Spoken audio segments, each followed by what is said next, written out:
todos, espero que tenha corrido bem o vosso teste de matemática. Ora, na aula de hoje nós vamos ver uma estrutura de dados. Nós já vimos várias. Aliás, nós neste momento já vimos vários tipos de dados atómicos, não é? Strings, inteiros, floats, tuplos. Aliás, tuplos não é um tipo atómico. Tuplos é um tipo imutável. É uma estrutura. Vimos listas, que é uma estrutura que não é imutável. E hoje vamos ver outra estrutura, também ela não imutável, que são os dicionários. Como vocês são jovens, vocês sabem o que é um dicionário? O que é um dicionário? Quem é que me quer definir dicionário? É onde temos uma palavra, lá temos o significado dela. Onde temos uma palavra e ao lado o significado. Sim, é isso, é essencialmente o dicionário, não é? Normalmente estão ordenados alfabeticamente. Eu quero saber o significado ou a informação acerca de algo e vou procurar por essa palavra e leio o que está à frente. Okay? Um dicionário, no contexto de programação, é a mesma coisa. Eu tenho uma estrutura de dados que é indexada com alguma coisa. Podemos pensar numa palavra, ou seja, existe algo ao qual está ligado informação. Existe uma correspondência de um para um. Ou seja, da mesma forma como no dicionário, num dicionário normal, nós, por exemplo, temos a palavra, sei lá, onomatopeia. É uma palavra sempre gira. E diz ao pé que uma onomatopeia é a representação textual de um som, por exemplo. Num dicionário em programação temos a mesma coisa. A única diferença é que deste lado temos uma string e deste lado temos uma string. Ok? Mas ainda vai mais longe. Porque deste lado podemos ter outro tipo de dados, o número 52, e deste lado podemos ter, por exemplo, uma lista. Ou seja, o tipo de dados deste lado e deste lado não é relevante. Entre aspas. Já vamos ver que tem alguma relevância. Ok? Então este é o conceito de um dicionário.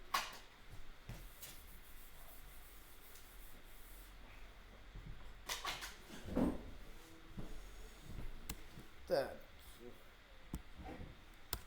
um dicionário é uma estrutura de dados, blá blá blá. Enquanto um array é uma lista, nós conseguimos indexar algo com um valor inteiro, não é? Se eu tiver a lista XPTO,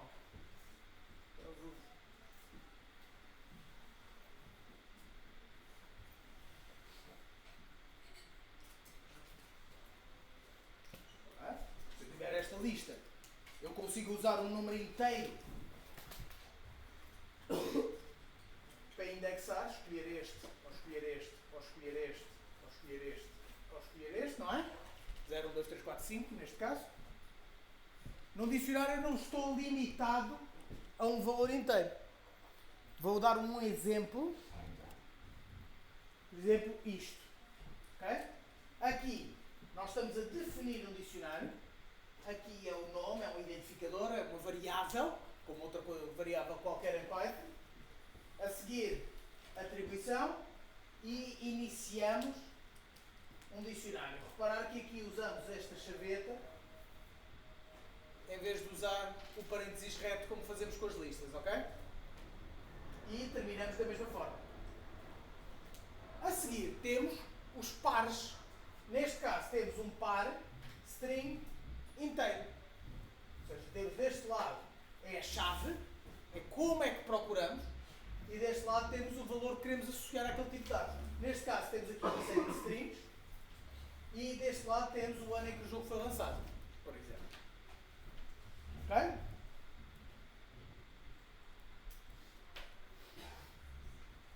E para indexar neste caso, em vez de usarmos o inteiro como usámos no XPTO, usamos à mesma os parênteses retos para indexar, mas aqui temos de usar o mesmo tipo cá dentro, que foi a chave.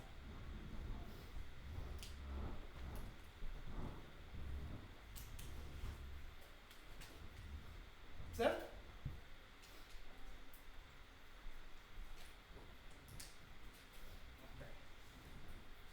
Então, a pergunta que se coloca é porque é que então não usamos isto para tudo?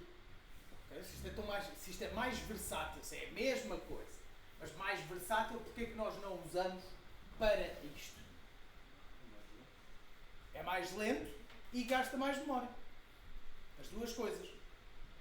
Porquê que é mais lento? Porque o que está aqui a acontecer, o que eu vou dizer não é 100% verdade, há mecanismos, há coisas que podem fazer, mas essencialmente o que ele vai fazer é, quando eu procuro, por exemplo, neste caso subnáutica, ele vai elemento a elemento, ver se este é o subnáutica, não, este é o subnáutica, ok. Ou seja, ele vai procurar, tem de procurar o elemento. Ok? Isto não é 100% verdade. Ok? Internamente isto os algoritmos bem mais sofisticados, chamadas árvores balanceadas, para reduzir substancialmente o tempo. Sério, estão a fazer a dança das cadeiras ali em cima?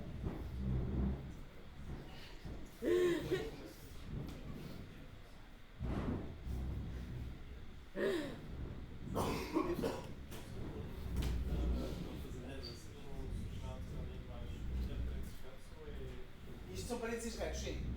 Ou seja, quando eu estou a indexar, quando eu estou à procura, eu preciso usar os parênteses retos. Ok? Porque aqui, na declaração é que é diferente das listas. Mas no acesso não. Ok? O identificador do dicionário não precisa ser em string, Qual identificador? A chave. A chave não. A chave pode ser qualquer coisa imutável. Já vou falar mais sobre isso, mas sim. Qualquer coisa que seja imutável. Ok? Portanto, como é que nós faríamos isto se não tivéssemos dicionário? Uma lista de listas, não, provavelmente aqui seria mais adequado um tuplo. Uma lista de tuplos, em que temos chave e valor em cada tuplo. Ok? Portanto, isto é mais lento, então, porque temos de ir procurar, apesar de haver algoritmos, e isto é muito eficiente, para aqueles que um dia destes quiserem olhar mais para a informática, se estivéssemos a falar de uma pesquisa em que ele iria a todos os itens, estaríamos a falar de ON, um algoritmo de complexidade ON, e o que estamos a fazer neste caso é um algoritmo de complexidade O log N ou até O1, que é constante. Isto são termos matemáticos que indicam qual é que é a complexidade do algoritmo. Ou seja, quanto tempo é que demora. O algoritmo de pesquisa, ou seja, quando eu indexo um array, é O1. E não existe nada que seja melhor do que O1. Ou seja, não posso encontrar algo mais rápido do que imediato. Portanto, isto é o imediato. Este também é bastante eficiente. O N já não é assim muito eficiente. Portanto, isto tudo basicamente, sumarizando, quer dizer que é mais lento. Não é só mais lento, como gasta mais memória. Porque tem de gastar espaço com a chave e o valor. Ou seja, não é só o valor. No caso de uma lista, eu tenho só valores. Eu não preciso guardar o 1, o 2, o 3, posso usar como índice. Certo? Agora, há vantagens, obviamente, em usar dicionários, não é? Por exemplo, pode ter espaço vazio. O que é mais eficiente? Vamos imaginar que eu tinha uma lista com 5.000 elementos, mas eram quase todos vazios, exceto um ou outro.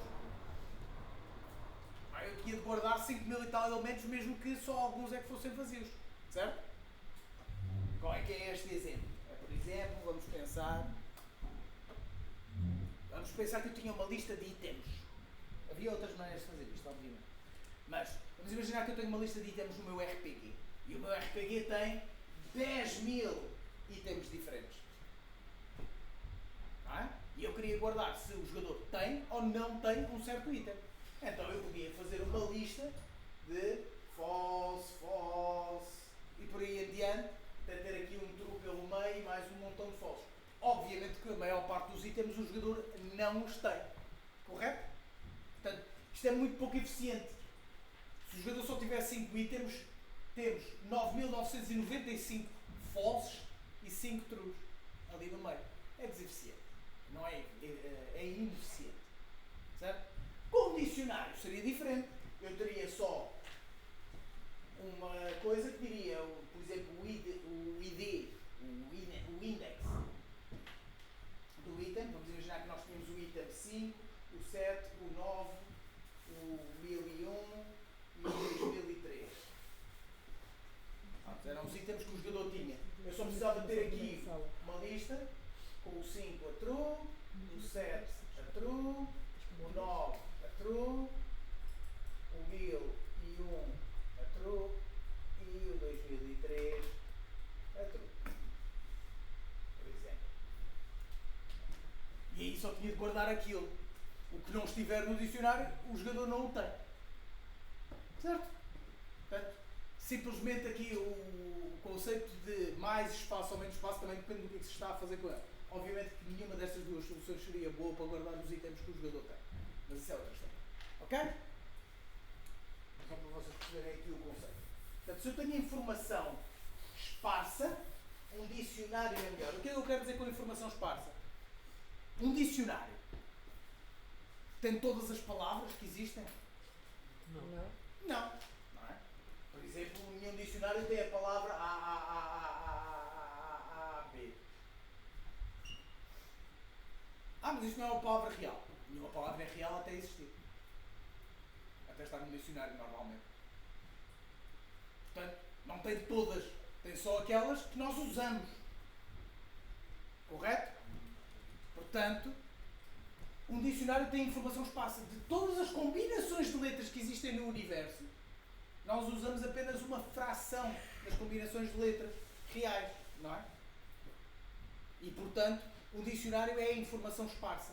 Só precisa ter pares de chave-valor para guardar essa pouca informação que existe relativamente a tudo o que poderia ser. Enquanto uma lista é boa para guardar algo em que existem todos os itens, todos os índices. Ok?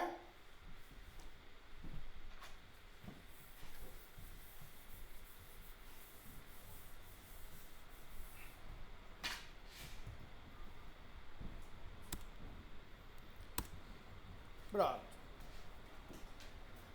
Normalmente são indexadas strings para indexar coisas, mas não existe nenhuma regra para isso. A única regra que existe para a chave de um dicionário é que tem de ser imutável. Ou seja, podem ser números, podem ser strings, podem ser booleanos, que seria um bocado estúpido. Só há 2 valores possíveis. Podem ser tuplos e listas. Podem ser? Não são imutáveis. A minha chave estaria a mudar o tempo todo. Não faz sentido, não é?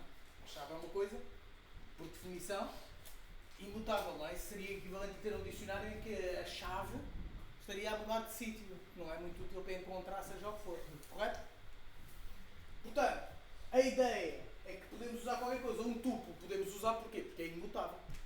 Ele é o que é e nunca muda. Certo?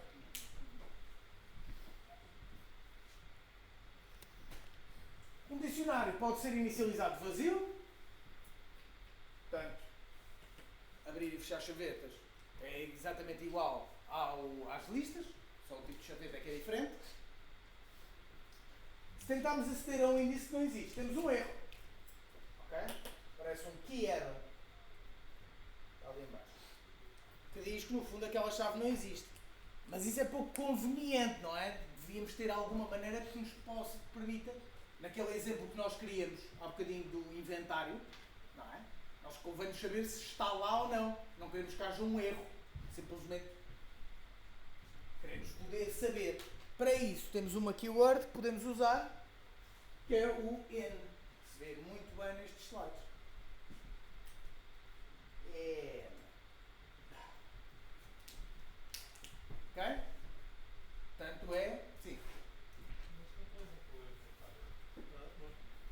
Eu gostava sempre de fazer um dicionário com o inventário em si ou com os itens. Para possíveis. Repara, a ideia daquele inventário para poupar espaço seria...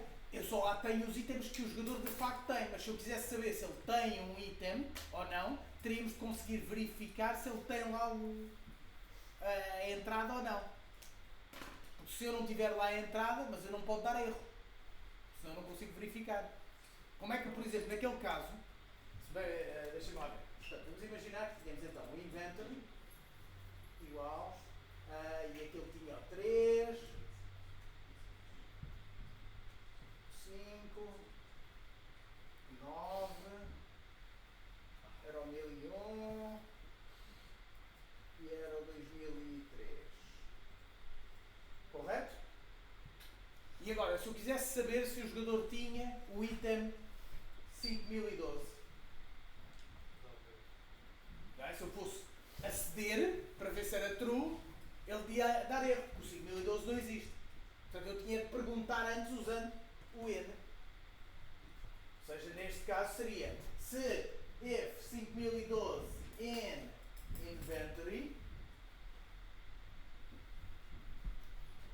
então eu já sabia que tinha o item. Temos de fazer isso individualmente?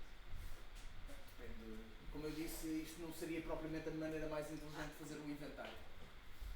Mas podíamos então fazer um dicionário com os itens em si e fazer uma lista com depois adicionar talvez a chave bem internacional. Como? Desculpa. Repete lá. Então, o dicionário seguia com os itens todos, mas Não teria os itens todos, o dicionário. O dicionário só tem os itens que o jogador tem.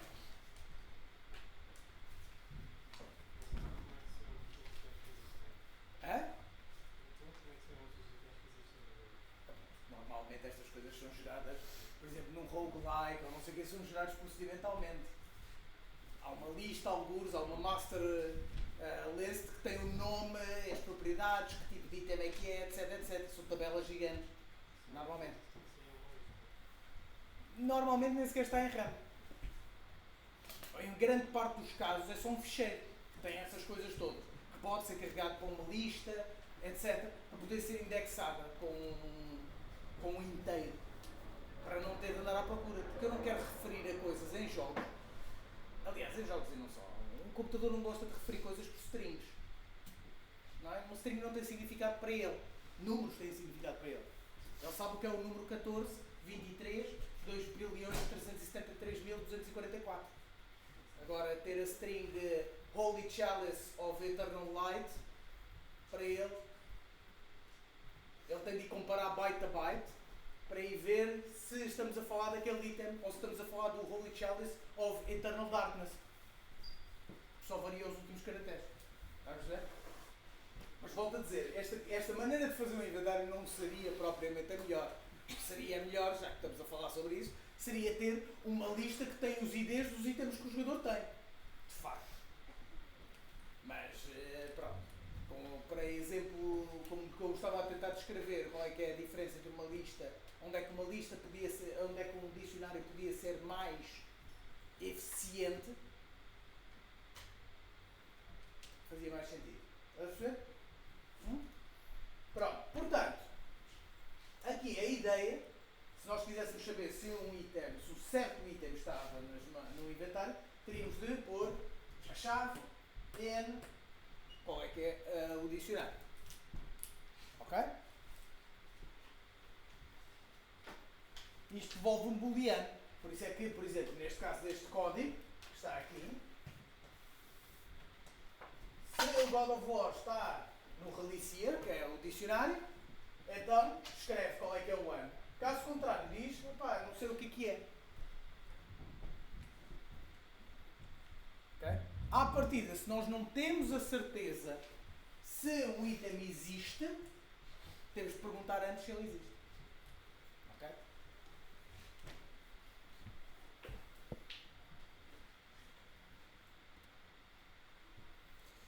Também podemos acrescentar e remover elementos. Ou seja, um dicionário não é imutável, é mutável, como uma lista. Ou seja, neste caso, se quiséssemos acrescentar um item, podíamos simplesmente fazer isto. Relicier, acrescentar, abrir, este é o parênteses reto, não se vê bem. Portanto, este é o parênteses reto. A chave, cá dentro, igual ao valor. Portanto, aqui, a sintaxe é sempre esta. Chave é igual a valor. Dicionário.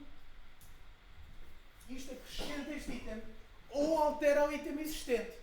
Ou seja, se eu a seguir dizer Relicier God of War igual a 2018, se eu fizesse logo a seguir Relicier God of War igual a 2019, ele substitui o valor deste. Os dicionários são Globo?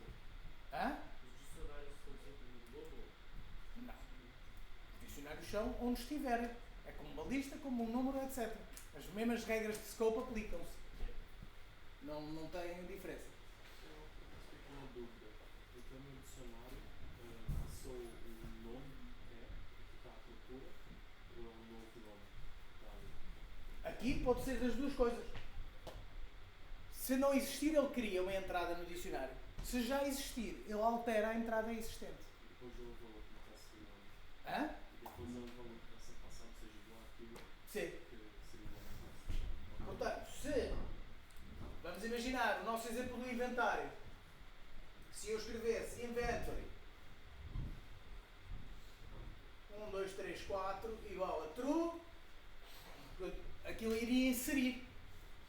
Ficaríamos com uma nova entrada no dicionário, com aquele valor. Ou seja, o jogador tinha apanhado aquele 1, 2, 3, 4. E se entretanto tivesse largado, eu podia fazer uma de duas coisas. Ou podia, no caso do inventário, podia remover, já vamos ver como é que se faz, ou podia simplesmente dizer inventory 1, 2, 3, 4 igual a false. Tanto faz. Porquê? Porque no caso daquele dicionário nós temos de chave, a chave é um número, o valor é um booleano. Portanto, se eu aqui, antes disto, portanto, se eu começasse com isto, neste estado, inventory igual a abrir e fechar, ou seja, é um dicionário vazio. Se eu aqui, neste sítio do código, inventory,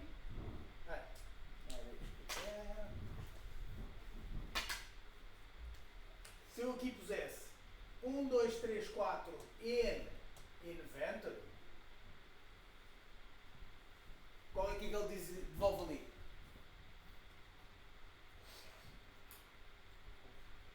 False. Não existe. 1, 2, 3, 4 não está. Isto é um dicionário vazio. Certo?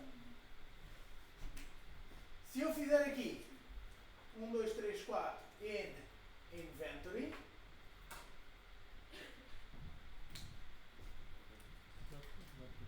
aqui isto dá false. Aqui dá true. Eu já coloquei lá o item. Certo? E se eu puser aqui in inventory, depois daquele?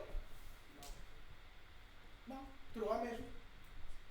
Simplesmente o valor O vai item ser... está lá. O valor do item é false. São duas coisas diferentes. Eu disse que não sei. Certo? Desculpa, percebi mal. Percebi not true. Ok? Agora, então, já agora, vamos fazer então aqui ver mais uma coisa. Se eu aqui, neste mesmo sítio, fizer inventory 1, 2, 3, 4, com parênteses retos. O que é que isto faz? O que é que ele devolve? Erro.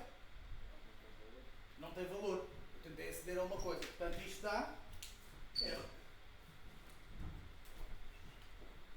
E se eu puser aqui inventory 1, 2, 3, 4, aqui dá quanto? True.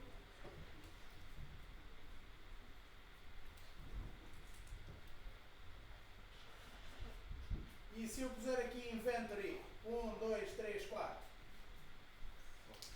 False. Ok? Portanto, o key in dicionário diz-me verdade ou falso consoante está no dicionário ou não está no dicionário. Independentemente do valor que tenha. Okay? Enquanto o outro, a operação de indexação, portanto é que tem os parênteses escuros, simplesmente tenta ir buscar o valor. No primeiro caso dá erro porque estou a ir buscar uma coisa que não existe. No segundo caso dá true porque é o valor que já lá estava. No terceiro caso dá false porque é o valor que está lá. Depois daqui. Ok? Agora não sei muito bem se o estava só chamar ir buscar o valor, eu estava a pôr muita condição e isso está erro também. Mas se fizer o inventório depois o index inventório, eu posso dizer isto.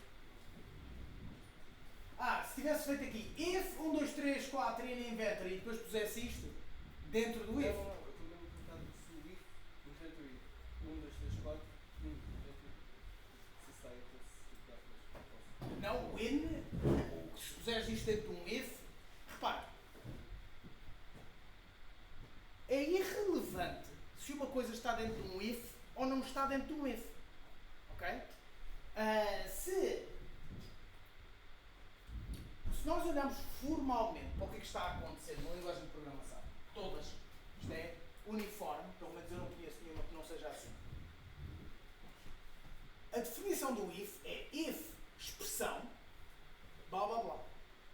E quando eu atribuo a uma variável um valor, também estou a atribuir uma expressão. Isto é feito exatamente pelo mesmo sistema. São os mesmos sistemas internamente que estão a tratar das duas coisas. A única coisa que isto vai fazer, a diferença aqui é que, no caso do if expression, ele vai avaliar isto. Portanto, no primeiro caso dá false, no segundo caso dá erro e para logo, porque está a avaliar a expressão. Não interessa se está dentro do if, se não. Enquanto no segundo caso ele agarra, avalia a expressão e depois põe dentro da variável.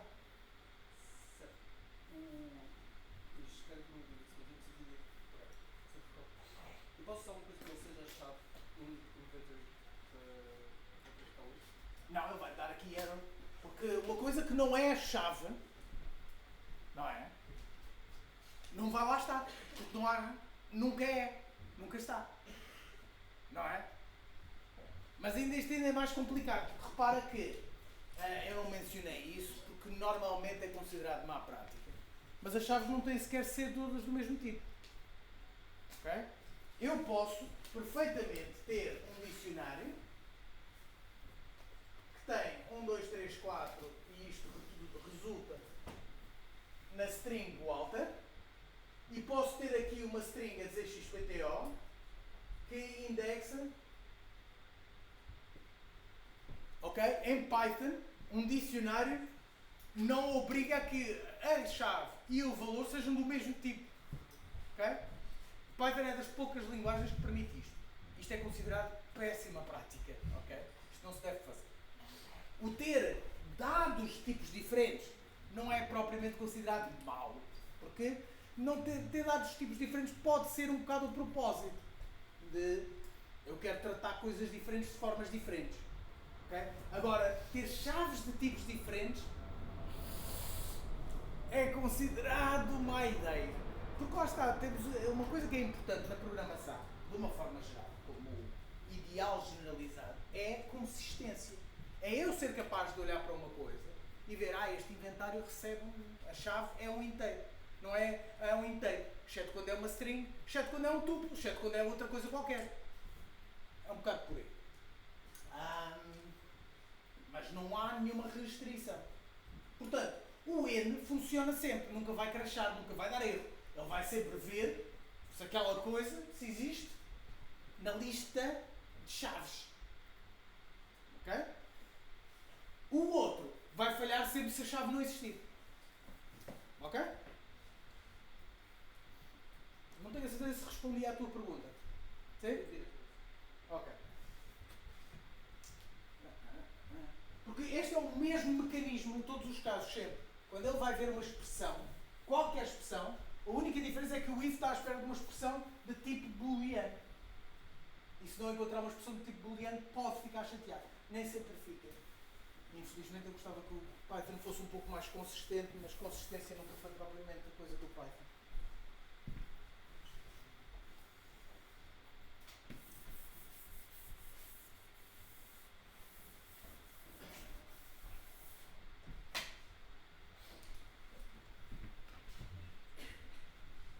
Ok?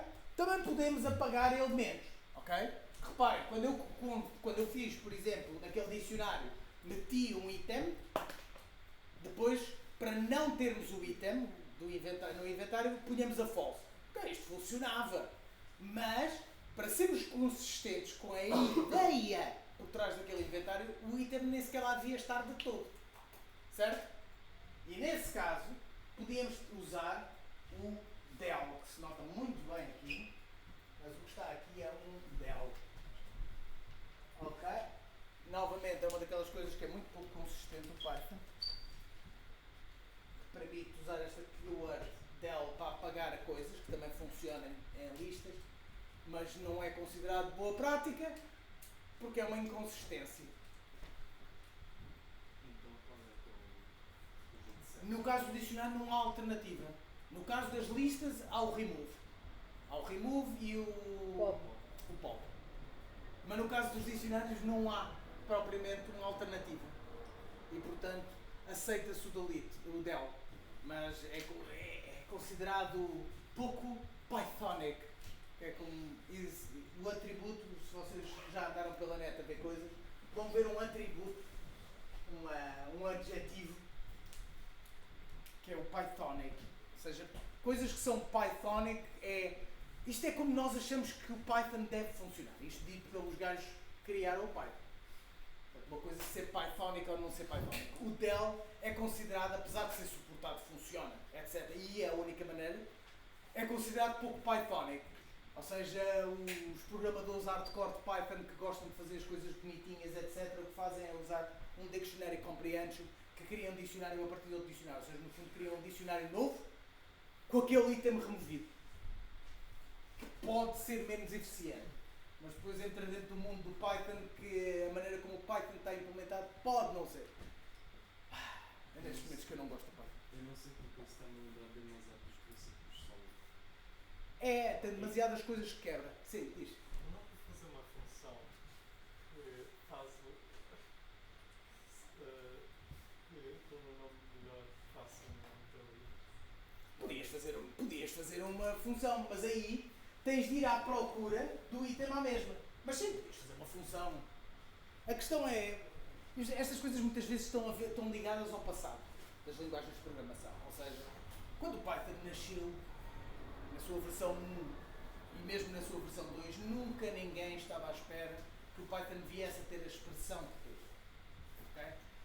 Python nasce basicamente de alguém a querer uma linguagem simples, acessível, etc. E neste momento tornou-se basicamente a fundação de tudo o que é inteligência artificial. Por exemplo, que vocês já são capazes de ter ouvido dizer que vai ser relativamente importante no futuro. E está toda construída em cima do Python, basicamente. Ou seja, o Python assumiu um protagonismo que nunca ninguém esperou. O criador do Python ainda está vivo, não tipo jovem, mas relativamente jovem. Ou seja, não é tipo propriamente uma coisa que foi inventada há 40 ou 50 anos atrás. Isso é o 5. Sim. Ok? Portanto, o Python tem ainda algumas coisas assim um pouco feias. especialmente para os puristas de linguagens de programação. Mas agora também há uma coisa, e isto é uma lição de vida de uma forma geral, não é só aplicada à programação e em Python, etc. Mas o perfeito é inimigo do bom. Ou o perfeito é inimigo do feito, se preferirem ver esta coisa. O problema do pessoal que é muito purista das linguagens e que perde muito tempo a inventar linguagens de programação perfeitas é que nunca acabam uma linguagem de programação perfeita. E como não acabam, verdadeiramente nunca existe. O Python é muito feio, está bem, e a alternativa do Python nunca foi feita. Eu, por exemplo, não sou fã do Python, eu sou fã do C e do C++, hardcore, mas percebo que não é para tudo, nem para toda a gente. São coisas diferentes. Ok? Portanto, esta é uma das coisas mais horrorosas que o Python tem, na minha opinião, e na opinião de uma boa parte das pessoas que trabalham em Python, mas a alternativa era mais rebuscada. Era ter um pop, talvez, também. Mas um pop fazia pouco sentido. Enfim. Portanto, continuando. E dentro do espírito da lição de vida, façam as coisas, acabem as coisas, não se preocupem muito com estarem perfeitas. Têm tempo para ficar perfeitas depois. Primeiro fazem, funciona, e depois aperfeiçoam. Okay? Pessoas que querem fazer as coisas perfeitas nunca acabam nada. Ficam 10 e 15 e 20 anos a trabalhar numa coisa e a dizer que para o ano é que vai ser. Infelizmente já conheci muita gente assim. Pessoas muito talentosas que nunca acabam nada. Estão ocupados a fazer a coisa perfeita. Ora bem, então, apagamos elementos usando o del. Reparem que o del usa o indexador. Eu neste caso até pus entre aspas, mas não é necessário. É entre parênteses. Eu gosto de pôr entre parênteses porque consigo ver que... Mas não é necessário. Ok?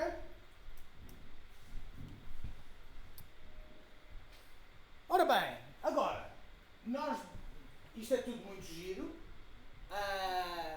Temos uma maneira de aceder a um dicionário, tirar coisas de um dicionário, remover coisas do dicionário, modificar coisas que estão dentro do dicionário.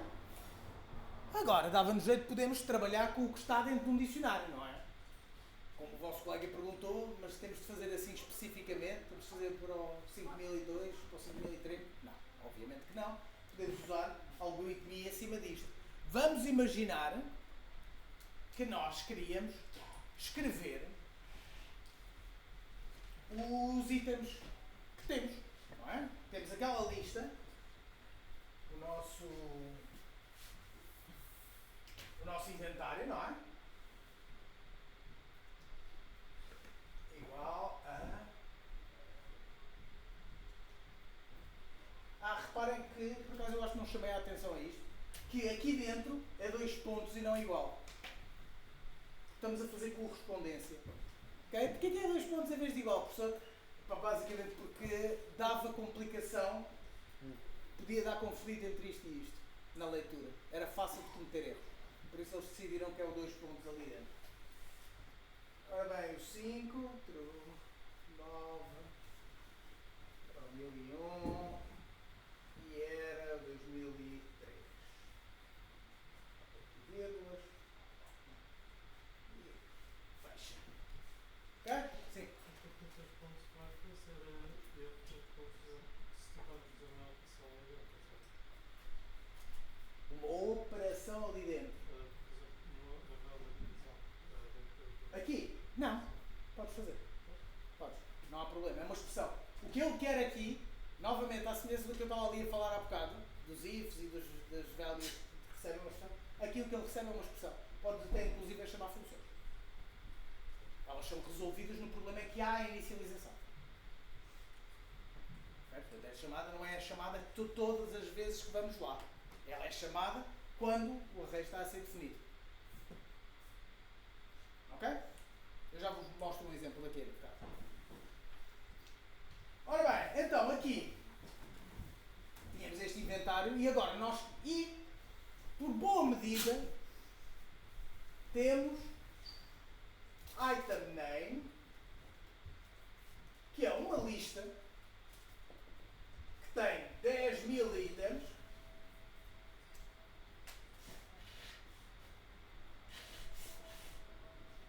que tem os nomes dos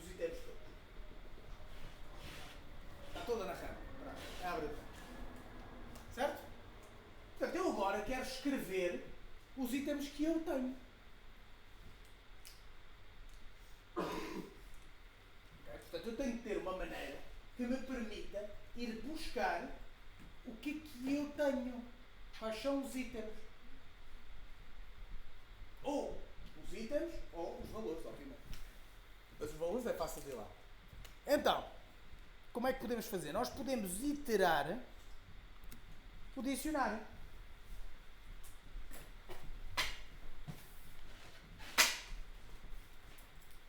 Ok? Portanto, se eu fizer, por exemplo, um for name aqui é uma variável qualquer que seja, in dicionário, e escrever o nome, ele vai descrever todas as chaves. O que é que isto quer dizer? Se eu quiser escrever, ver todos estes itens, buscar estes números, eu posso fazer assim. For item id in inventory. 2 pontos. E se eu fizesse aqui um print do item id, ele ia-me escrever 3, 5, 9, 1001, 2003. Quer eu tivesse o item, quer não. Não se esqueça que se eu tivesse aqui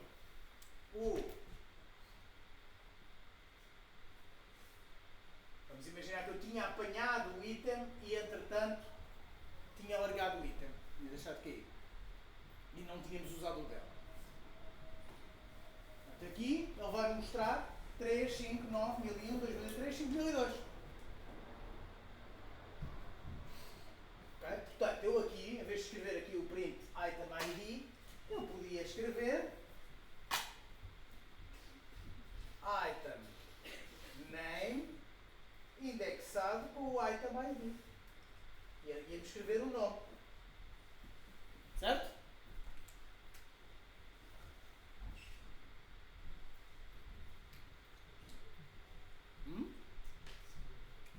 Ok. Portanto, esta parte de cima vai iterar. Pensem que esta coisa, in inventory, quando isto é usado desta maneira, só, atenção, não é isso que está a acontecer lá dentro. É só para propósitos de discussão. Quando eu faço isto num for, quando eu ponho aqui um dicionário, o que acontece? Podes pensar que o que acontece é que isto é uma lista de 3, 5, 9, 1001, 2003, 5002. Ou seja, das chaves todas. Portanto, o que ele está a fazer? Ele está a percorrer todos, como os fores fazem quando editamos uma lista, correto? Eles fizeram isso 1000 vezes nos quizzes. Ok? Portanto, o item ID vai ter um destes valores em cada iteração do ciclo, correto? Eu agora aqui, o que estou a fazer é estou a ir buscar aqui a esta lista que eu tenho com os nomes dos itens todos, dos meus 10.000 itens, estou a ir buscar o nome. E, portanto, estou a indexar com isso. Ok? Agora, isto não vai funcionar bem. Não vai funcionar bem porquê? Porque, por exemplo, este item eu não o tenho. Ele está a falso. Portanto, eu teria de verificar primeiro se tenho o item. Ou seja, aqui antes de fazer isto,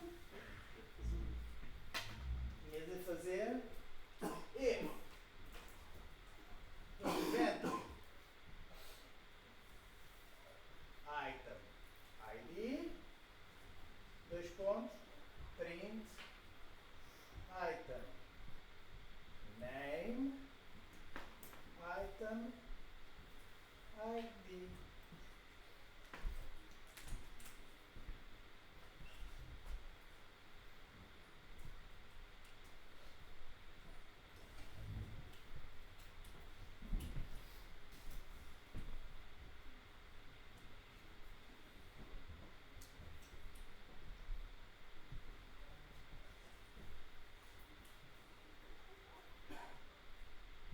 Certo? Ok. Mas, da mesma forma, isto é uma coisa tão comum que se calhar existe uma maneira melhor de fazer isto.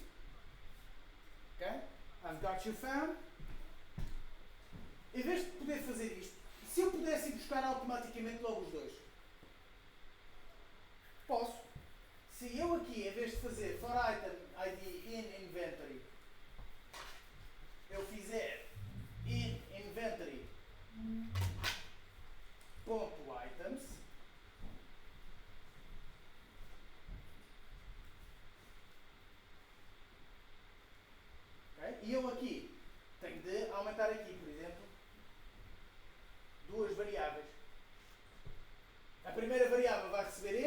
segunda variável vai receber este. Ok? Deixa-me só aqui formatar isto um bocadinho melhor. Nestes momentos dava jeito aqui um copy-paste. For item id, vírgula, have in.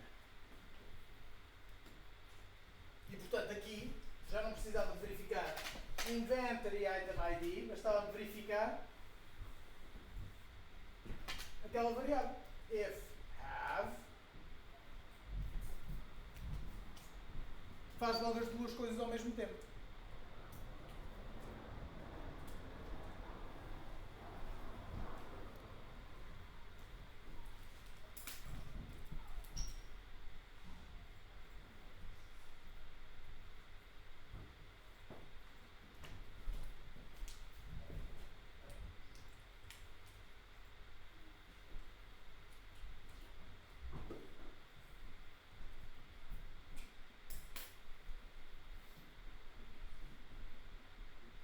Ok? Professor, Sim? eu disse do inventory do item ID, correto? Aqui, desculpa. Aqui? Sim. Inventory.items. É a mesma coisa que temos aqui. É o dicionário.items. Enquanto só pusermos o nome do dicionário, é como se ele tivesse, como, não é o que acontece, volto a dizer, mas é como se eu tivesse uma lista que tem só aqui as chaves, todas. Quando eu faço a inventory.items, o que ele me vai dar é uma lista que tem um tuplo, tem tuplos, chave de valor, chave de valor, chave de valor, chave de valor, chave de valor, chave de valor. E portanto eu posso atribuir logo a duas variáveis o valor.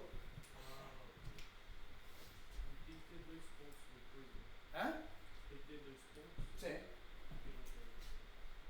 Aqui, ó.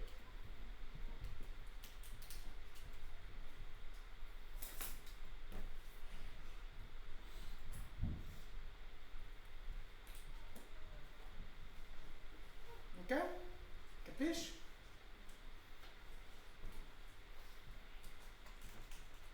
Pronto. Ainda existe outro tipo de iteração, não é tão útil, não é tão usada, que é por valores. Ok? Se em vez de ponto items pusermos ponto values, ele devolve só os valores. Regra geral não é tão útil. Mas às vezes pode ser. Neste caso, se eu tivesse posto só, seria equivalente a, por exemplo, neste caso, tirar aqui isto, aqui vai ser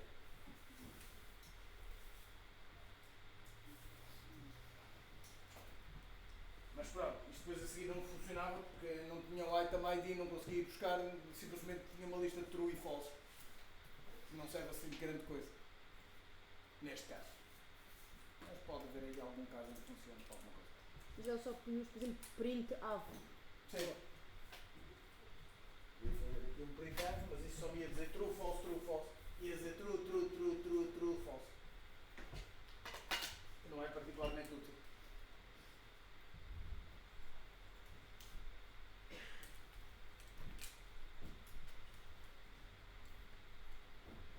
Ok?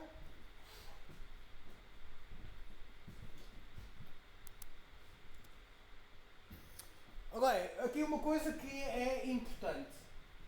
A ordem da iteração não é definida. Ok? Ela não é alfabética, não é por ordem de números, não é por ordem de inserção, é o que lhe apetecer. Ok? Não façam algoritmos em que precisem de saber a ordem. Ou seja, um dicionário é simplesmente, está aqui. Da mesma forma como se vocês olharem para um dicionário real, vocês não sabem se as coisas foram introduzidas antes ou depois, se essa parte do dicionário veio antes ou depois. Certo? Então é aquela versão que pode dar para ser lenda? Sim.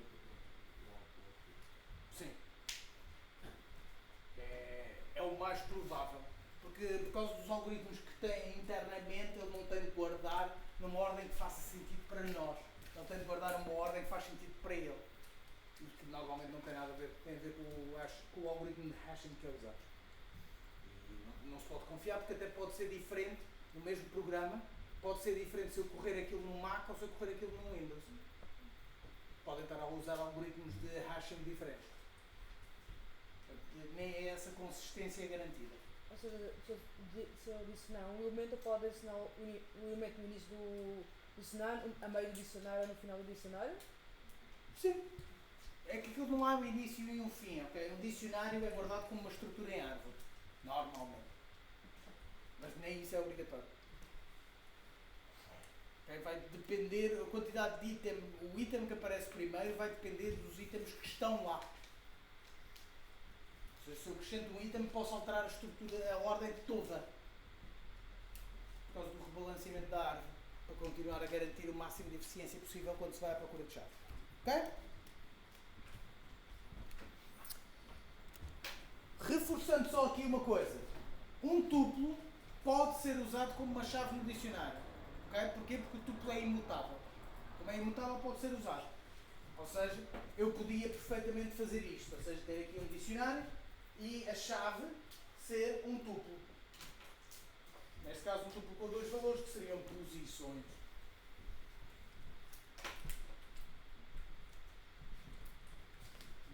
Para aqueles mais astutos, por exemplo, nós poderíamos guardar as descrições das nossas salas, na nossa aventura de texto, com um dicionário. Algo assim? Hã? O quê? Qual das partes é que estás a apontar? Sim. Ok? Um tuplo é perfeitamente aceitável. Uma lista não.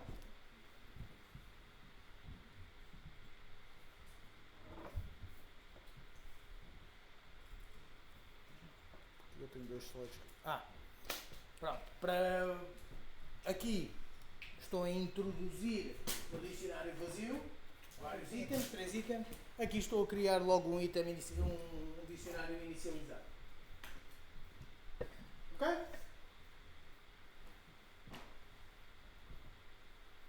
Dúvidas acerca de dicionários?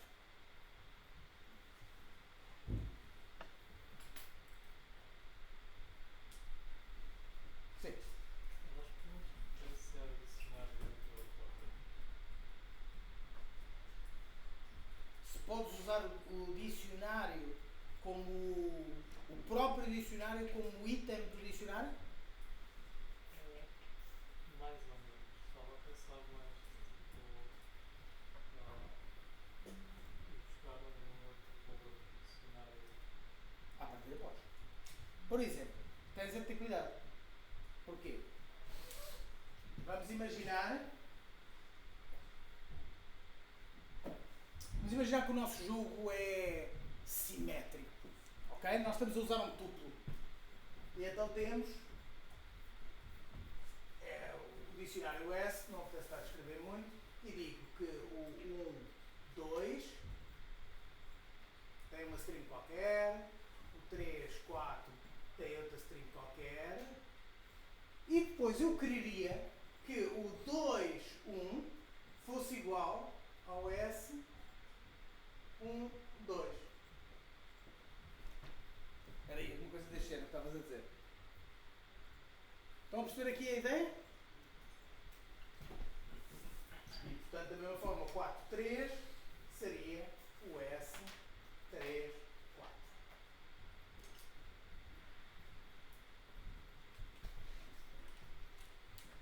Ok.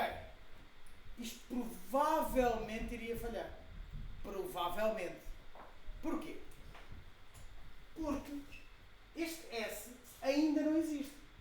Quando eu estou a criar este dicionário, este S ainda não existe. Eu primeiro crio o dicionário e depois ponho esse dicionário na variável S. Estão a perceber? Portanto, quando eu estou a criar o dicionário, eu chego aqui S, eu não sei o que é S. Ou seja, Vai dar erro porque não conhece o que é o S. Ok? Mesmo que isso fosse possível, consigo pensar em maneiras manhosas de fazer isto, teríamos outro problema, que é, nada nos garante que isto é inicializado antes disto. A ordem não é garantida. Okay? Portanto, se quisesses fazer uma coisa deste género, fazia mais sentido ter um ciclo for aqui que ia agarrar e introduzia. Ou seja, fazer uma coisa deste género.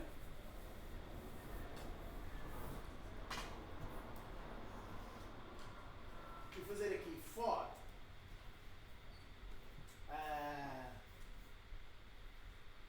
Vou pôr K e V, de key value, in s.items, assim recebo os dois.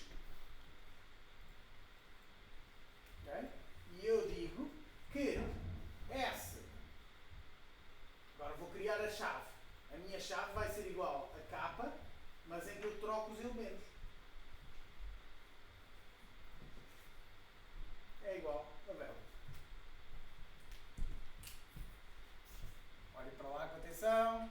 Estou a ver uns olhares assim confusos.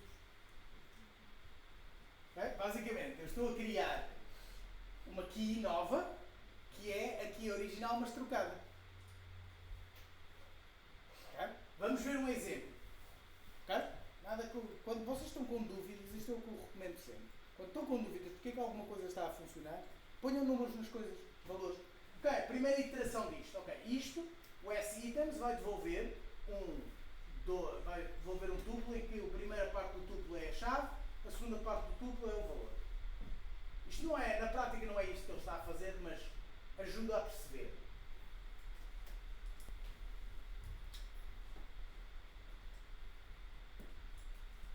Pronto, esta S.items vai ser esta lista. Ok, primeiro valor. O K vai ficar com este valor aqui, o 1, 2. E o value vai ser ABC. Portanto, chega aqui. Então, K1 vai ser igual a 2. K0 vai ser igual a 1. Portanto, isto vai ficar 2, 1. Portanto, troquei. O 1, 2 passou a ser 2, 1. E o S disto vai ser igual ao valor, que é ABC. Por certo?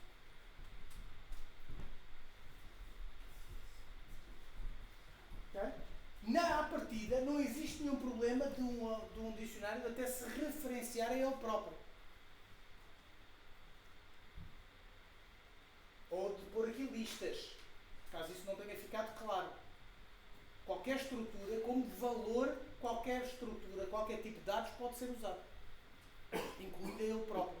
É um bocado esquisito fazer uma coisa recursiva, mas funciona. Ok?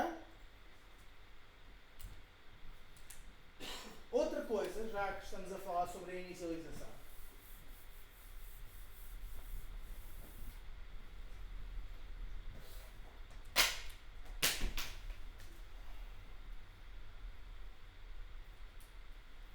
É que isto pode ser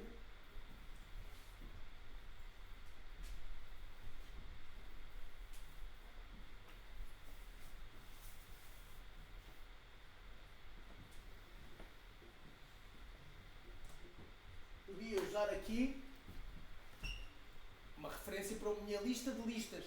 Não se do meu room descriptions, eu podia ir aqui. Reparem que eu agora, se for mudar o room descriptions, isto não muda, porque eu estou a ir buscar só uma string. E uma string é imutável. Certo? Mas, se eu fosse buscar só isto, já estaria a ir buscar uma lista. E uma lista é mutável. Portanto, se eu mexesse na lista original, essa também mudava. Vou-vos já mostrar um exemplo disto. Vamos fazer uma lista teste. Aliás, pode ser mesmo teste. E tenho aqui uma lista teste.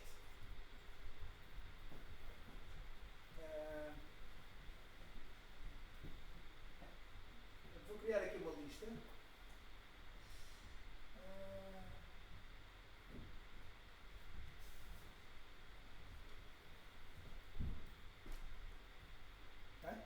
Quer dizer que se eu fizer isto, print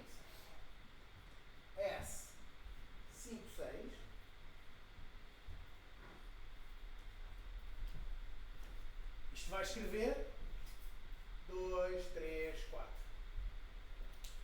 Certo? Se eu for e disser teste 1 igual a 666 e fizer outra vez print S 5, 6, o que é que ele vai escrever agora?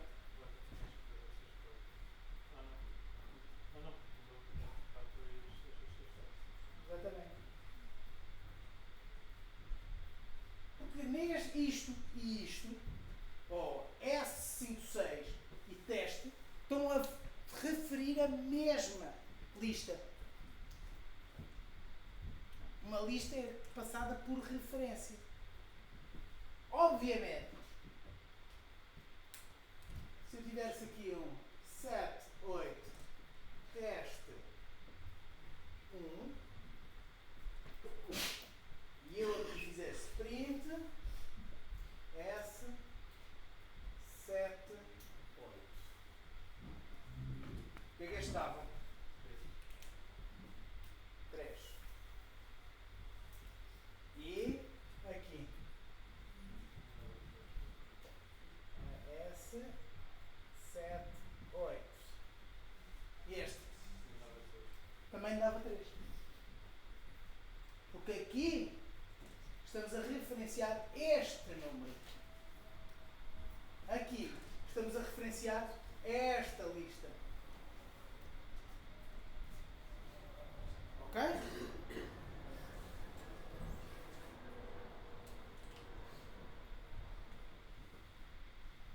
Então, agora vamos brincar ainda mais. Vamos definir uma função chamada double, que recebe uma lista, por ali em maiúsculo para receber bem. O retorno disto é uma lista vazia inicialmente, for i in L, ret.append e vezes 2 return ret. Ok? O que é que esta função faz? Sim. Ou seja, dado, se eu fizer double, aliás, usando ali aquele exemplo, com aquele teste, se eu fizer double, aliás, D igual a double teste, quanto é que o D dá?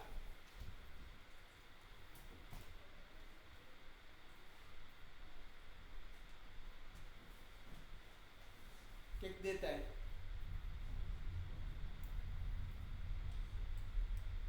Normal. Iria multiplicar por esta teste. Exatamente. 4, 6 e 8.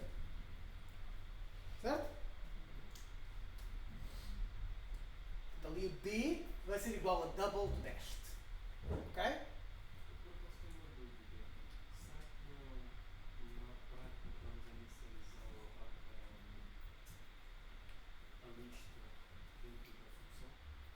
Não. Não, porque esta função está a criar uma lista nova para devolver. Ele depois esqueceu-se dessa lista. Não. Pois é uma pergunta, Uhum. que eu estou confusa. Pronto, no início, aquele 5.s equivale à lista 2.3, não é? Corresponde a esta lista, sim. Depois o de baixo equivale a 3, porque está a apontar apenas para um valor da lista. Certo. Depois mudamos um dos valores da lista para 666, não é? Certo. O print, este print aí 2.6 mostra a lista alterada, não é? Certo. Porquê que o de baixo mostra 3? Se a lista supostamente foi alterada. Aqui eu não estou a apontar para um item da lista. Eu estou a apontar para aquele item da lista. Mas Vocês reparem que a língua portuguesa é traiçoeira, mas Mas são coisas diferentes. mas aquele Uma coisa é eu apontar para este elemento da lista. Outra coisa é eu apontar para o segundo elemento da lista. São coisas radicalmente diferentes. E esse não foi Uma coisa é eu chegar ao pé de ti e dizer lembra-te do número 3. Outra coisa é dizer-te lembra-te do segundo número da lista. São coisas diferentes. Então eu lembro-se do número 3? Ele aqui lembra-se do número 3 porque é o número 3. Eu estou-lhe a dizer, olha, é o número 3. Não é a lista e um índice. São coisas diferentes. Ok. Ok? Certo? São, a diferença linguística parece pequena, mas não é. Isto tem tudo a ver para o que é que eu estou a apontar. Pensem, quando tiverem em dúvidas acerca das coisas, pensem para o que é que estamos a apontar. Imaginem que cada variável está a apontar para uma coisa. Esta variável aqui está a apontar para isto, para este número. Não interessa se eu mudo a lista, mas não é este número. Eu estou a apontar para o número. Lá porque a lista deixou de apontar para o número, isso é problema dela. E eu continuo a apontar para o número. Certo? Portanto, agora, voltando a olhar para aqui para este exemplo. Temos então isto. E então, eu agora vou acrescentar aqui mais um elemento. Como eu posso fazer isto? Vou fazer aqui o menos 1, menos 2. Continua a ser um tuplo perfeitamente válido e digo double best.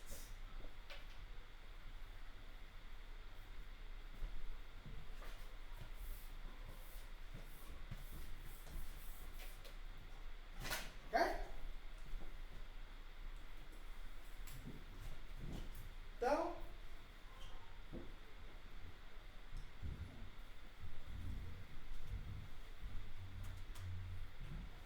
quanto é que isto dá?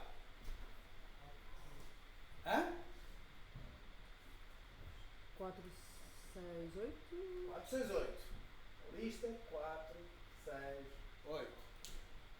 Certo? E agora?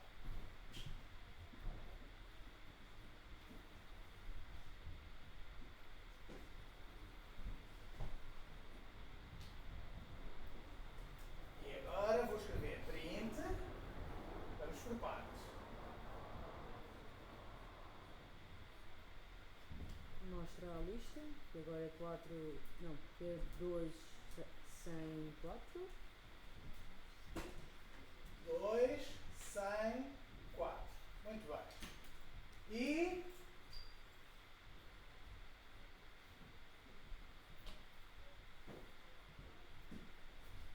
E este? Mostra o 3. No 3. Certíssimo.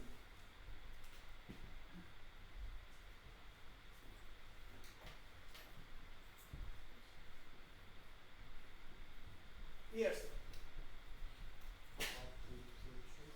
Hã?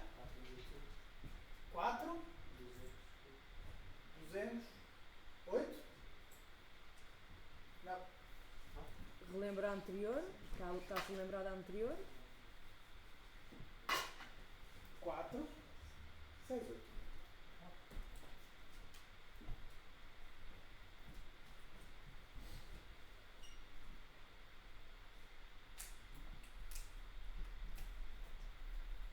Ok. Vamos usar o exemplo dos apontadores. Ok? Eu vou mudar aqui um bocadinho só a maneira como estamos a ver isto. Ok? Vamos imaginar que cada uma destas coisas são apontadores. Se eu soubesse desenhar, punha aqui um dedo a apontar. Mas como não sei, fica assim mesmo. Já aqui a apontar para o número 2, aqui está a apontar para o número 4, aqui está a apontar para o número. Qual é que era? Não, era 2, 3, 4. Certo? E aqui nesta lista, o double test. 4, 6, 8. Correto?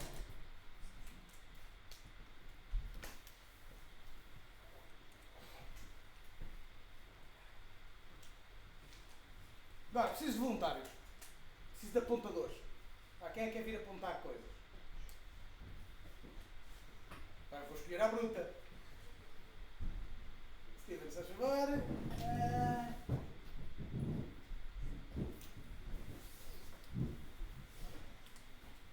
Obrigado. Pontadores, é sempre necessário. Ok. Portanto, eu comecei aqui a fazer esta inicialização, correto?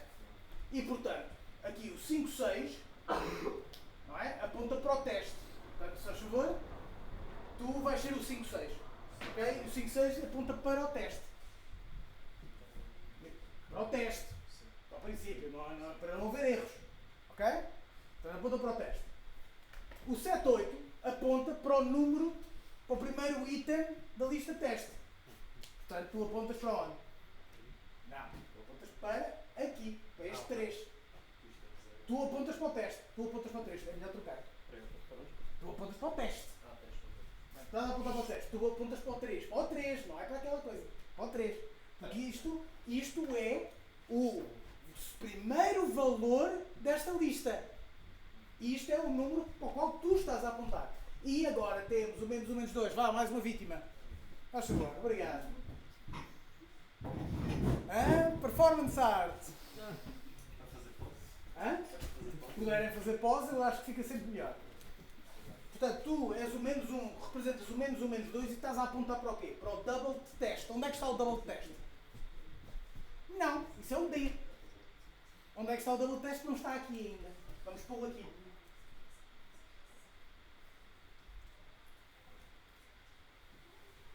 Okay? Lá porque ele é igual, não quer dizer que sejam a mesma coisa. Este é o D. Este é o double test. Que está no 1, menos 2. Ok? Não pare de apontar. Continuem a apontar, pessoal. Ok. Print. S menos 1, menos 2. Quem é o menos 1, menos 2? Não, é ele. Ele é o menos 1, menos 2. Portanto, tu estás a apontar ainda para ali. 4, 6 e 8. Certo? Agora, quem é que era o teste 1? Ou seja, quem é que é o 7, 8? És tu. Estás a apontar para o 3. Certo? Mas o que está a ser mudado é o teste 1. Quem é o teste? Steven. Portanto, Steven, vais-me mudar aquele número. Portanto, aqui, este gajo vai apontar para um 100. Ou seja, deixou de apontar para este. Não, tu continua. Tu és o 78. Tu estás a apontar para aquele. Não, lá porque o teste mudou, não quer dizer que aquilo que tu estás a apontar seja diferente. Ok? Portanto, quando eu agora vou escrever o 5-6, quem era o 5-6? Era o Steven. Que também é o teste. As duas coisas que são a mesma coisa. 5-6 é o teste. Não é? Mudei. Quando eu digo, vejo o que é que o Steven está a apontar, é 2, 100 e 4. Correto? Sim. A seguir, já estás dispensado, Steven? Portanto, a seguir temos o 7-8. Quem é o 7-8? És tu. Para o que é que tu estás a apontar? Para o 3. Continua a apontar 3. Ok? Estás dispensado? Como é que te chamas já agora? Ângelo. Obrigado. E finalmente, o menos 1, menos 2. Quem é que está a apontar? Exclusão de partes. Portanto, quando eu digo o que é que vai escrever é o 468. Reparem que nada no meio disto tudo mudou aquilo. Lá porque eu mudei isto, aquilo foi avaliado no princípio. Foi criada uma lista nova que tem os elementos multiplicados por 2 do estado da lista naquele momento. Estão a perceber? Estás dispensado, obrigado. Ok? Então, estão a perceber a ideia? Por isso é que eu falo nos apontadores, em estar a apontar para coisa. E o que é que está a mudar exatamente? Ok? Então, por exemplo, neste caso, como é que podíamos fazer para que fosse o 7-8 estava a ser melhorado? O 7-8, querias que o 7-8 mudasse quando o teste é mudado? É isso? Só o 7-8. Portanto, querias que aqui este 7-8 desse 100. Terias de criar uma estrutura diferente. Ou seja, não podes referir isto, porque aqui isto é só um inteiro. O que querias teria de ser um tuplo que fosse, por exemplo, qualquer coisa deste género.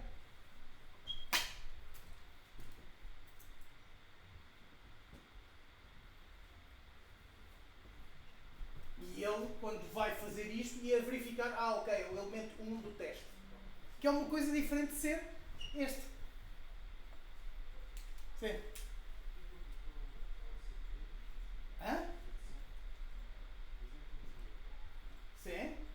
Portanto, quando isto estava assim.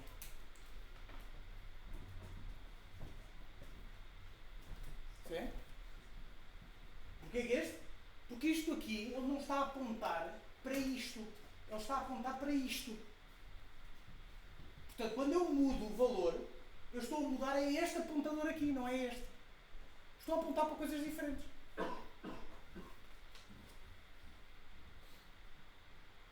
O anjo estava a apontar para isto. Portanto, quando isto muda... Hã? Ah, desculpa. Não, sim. Tens razão.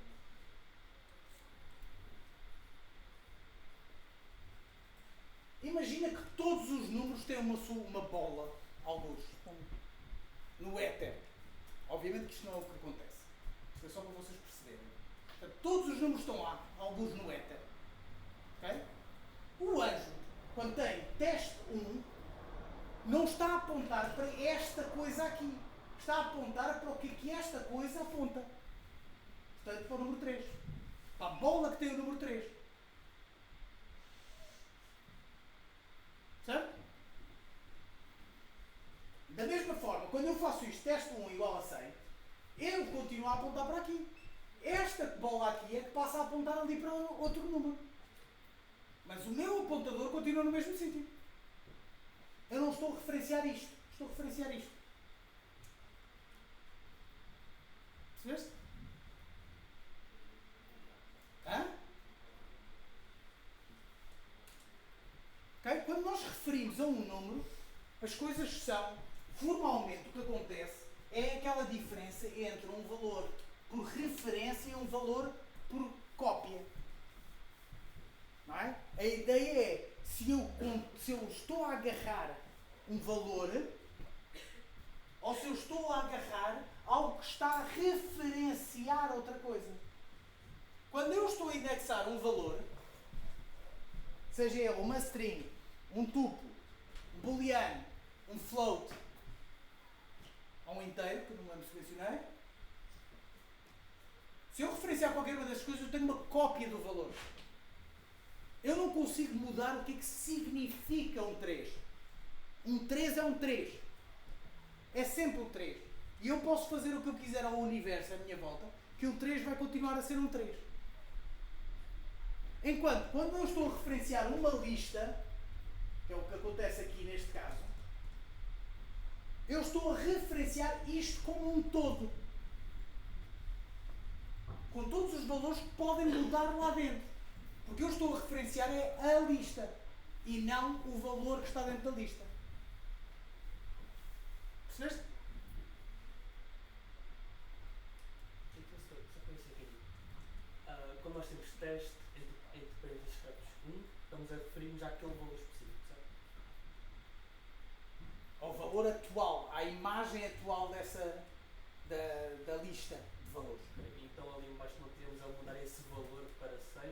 Estamos a mudar esse valor para 100. A questão é que o anjo estava a apontar era para este 3, não para esta coisa. O que mudou foi esta coisa. Então ali não podemos meter teste entre parênteses curvos e vírgula 1. Como se eu tinha metido há pouco. Aqui? Ali em cima. Não, ali o que eu estava a fazer é um tuplo.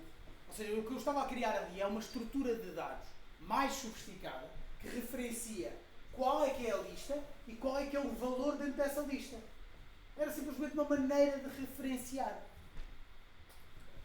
Que não pode ser usada diretamente. Eu teria de ir interpretar. Ou seja, aqui no print eu teria de ver, ok, se é um tuplo, então o primeiro item vai ser uma lista e o segundo vai ser o índice dentro da lista. Era a única maneira de fazer essa indireção. Existem linguagens de programação que têm coisas mais sofisticadas para fazer esse tipo de coisas. Mas a ideia aqui é o que é que estamos a referenciar. Okay? O anjo estava a apontar para o 3, não para a coisa que está a apontar para o 3. Portanto, quando nós fazemos isto aqui, nós estamos a dizer que esta coisa, teste 1, é isto aqui. Quando eu estou a fazer aqui teste 1, eu estou a ir aqui, mas estou a ir buscar o valor. Eu tenho de agarrar e dar um número. É o que eu estou a atribuir aqui. Ok? Sim. Pergunta assim concreta, se apontasse um pouco Se apontássemos para aqui, Exato. Python não tem maneira de apontar diretamente para ali. Outras linguagens de programação, como o C e o C++, têm. E é por isso que onde o C e o C++ começam a ficar absurdamente complexos. Ok? Aí eu poderia, mas lá está, no Python não é possível eu indexar um item, referenciar uma entrada da lista. Ok?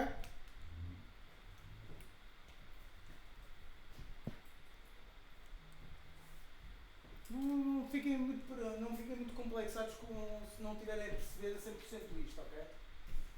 Volto a dizer, este é o tipo de coisas em que há muito engenheiro informático que começa a patinar.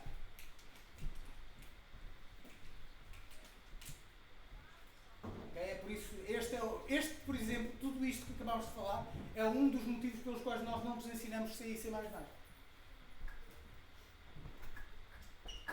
Porque C e C++ é só isto, basicamente.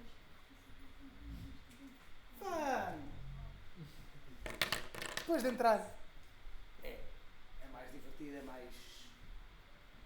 Tem-se ideia do que é que a máquina faz. Eu aqui estou a encontrar uma série de analogias para vos explicar o que é que está a acontecer lá dentro. Obviamente não há ninguém a apontar, por muito divertido que seja. Imaginar, por exemplo, o Ângelo a apontar para coisas dentro do meu CPU, não é isso que está a acontecer na prática. Isso é só coisas que eu faço pela diversão de ser professor. Ok? Ora bem, vamos então falar de mais uma coisa. É uma quase que derivação disto. Ok? Que são os conjuntos.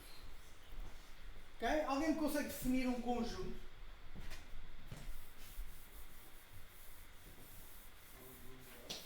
Hã? Sim. Um grupo de coisas. Um grupo de coisas, gosto da definição. Não, é verdade. Acaba por ser um bocado a melhor definição. É um grupo de coisas. Um conjunto em Python, aliás, matematicamente, é um conjunto de coisas. Um conjunto de elementos. Ok? Um set, conjunto, mas pronto, eu vou usar a palavra set, é um agregado de elementos únicos não ordenados exatamente como um conjunto em matemática. O que é que isto quer dizer na prática? Vamos fazer aqui, vou mostrar um exemplo que é mais fácil. Reparem que ele é muito parecido com um dicionário, okay? Também começa com chavetas curvas, mas depois a seguir temos uma série de itens. Okay? Reparem que esses itens, neste momento eu estou a usar strings, mas não têm de ser strings e não têm de ser de um tipo único. Okay? Semelhante aos dicionários. Okay? E se eu mandar a escrever, ele escreve ali, aqui. Okay? Então o que é um dicionário? Eu vou simplificar a vida. Desculpa, o que é um set? Basicamente imagina um dicionário, mas que só tem chaves. Não tem valores. Okay? É só um conjunto de coisas. Então e qual é que é a vantagem? A vantagem está aqui.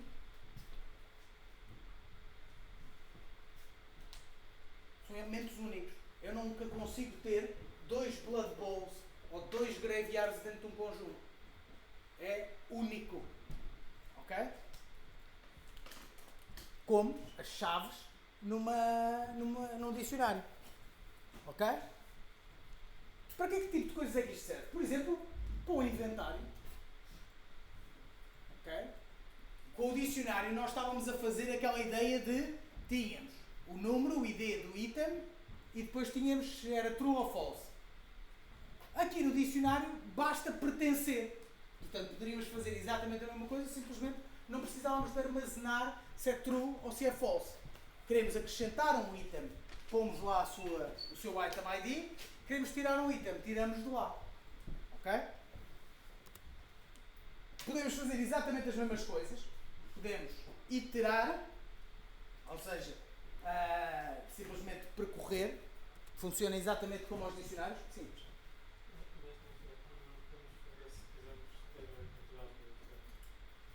Não, não daria para fazer.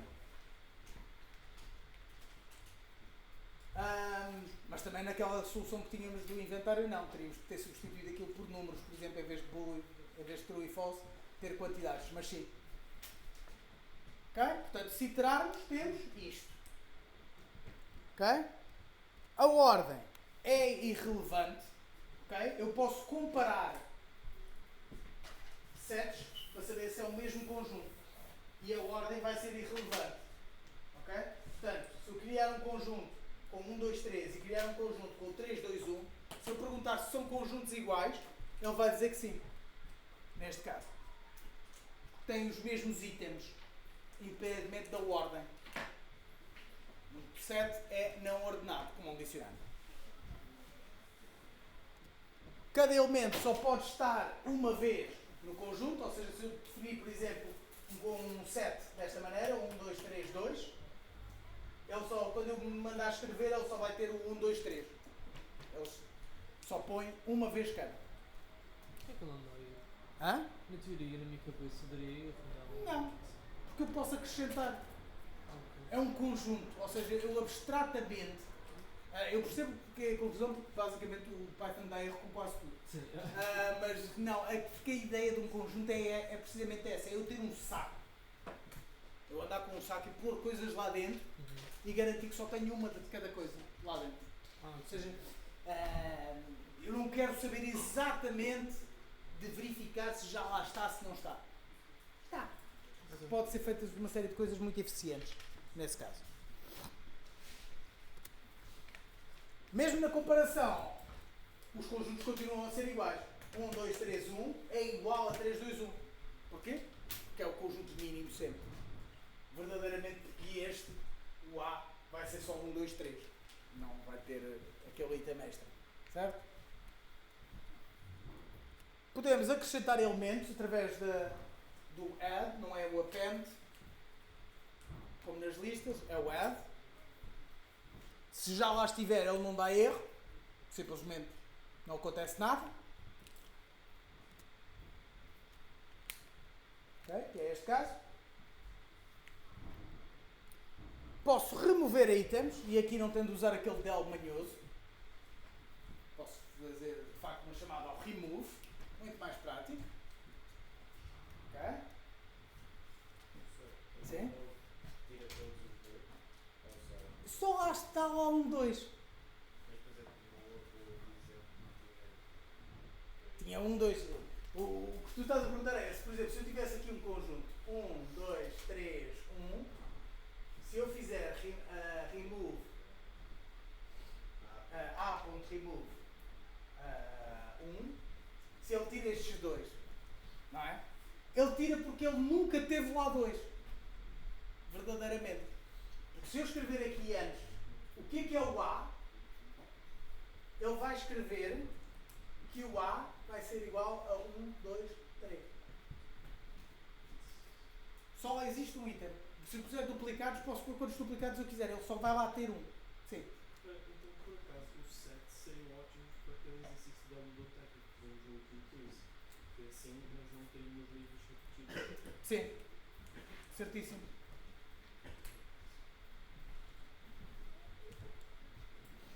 Se tentarmos remover um item que não existe, dá erro. E assim já é o Python que todos nós conhecemos e adoramos. Ok?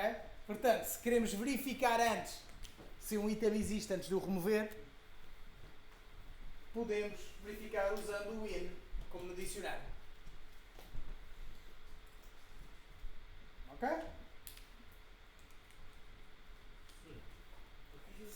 Só para testar, e eu não precisei usar Global no dicionário. Não é preciso usar global. O global não é uma propriedade de dicionários ou de estrutura de dados nenhum. O global é uma propriedade das variáveis. Tudo o que é uma variável. Portanto, se tu definis um dicionário dentro de uma função, ela não é visível de fora. exatamente como as regras, todas as outras regras das variáveis. Ok? O ser global ou não ser não tem a ver com o tipo de dados que algo armazena. Ok? Tem a ver com o nome.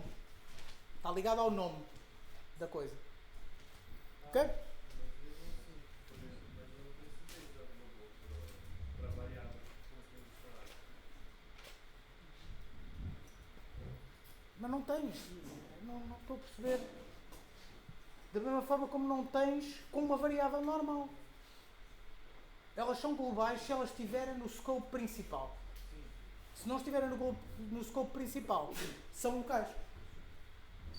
Se estiverem num módulo, só são acessíveis dentro do módulo. E se eu definir ela já no escopo principal e depois dentro de uma função para aceder ela, também não teria que usar global? Não, porque como nós vimos nos exercícios que fizemos, se tu tens algo, se tens um A ou qualquer coisa, tiveres uma função que usa o A, ela pode usar o A, porque está dentro.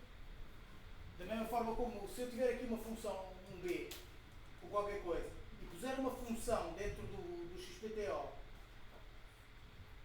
que usa o B, ela pode usar. Podes usar sempre o scope. Não se deve é fazê-lo.